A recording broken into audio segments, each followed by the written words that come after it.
Welcome to McPlum, simple solutions served daily. In this video, I will explain how to play Among Us Drip on Clarinet. First, let's break down the main melody into manageable sections. Focus on the opening phrase, which uses just a few notes. Practice each segment slowly to build muscle memory and ensure accuracy. Pay close attention to your embouchure for a clear tone.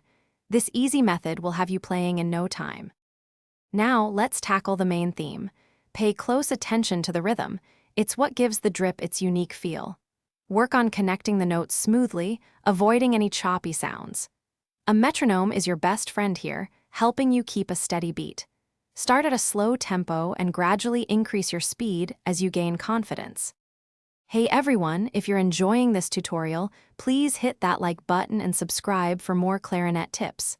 Quick recommendation: make meal prep easy with these fantastic leak-proof containers. They're perfect for keeping your snacks fresh, whether you're practicing or just on the go.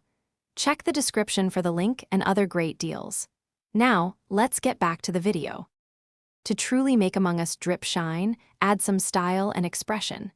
Think about dynamics, playing some parts louder and others softer.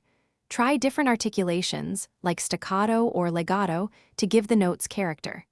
Listening to the original song will help you capture its playful and slightly mischievous vibe. Make it your own. Thanks for watching. Stay juicy and subscribe.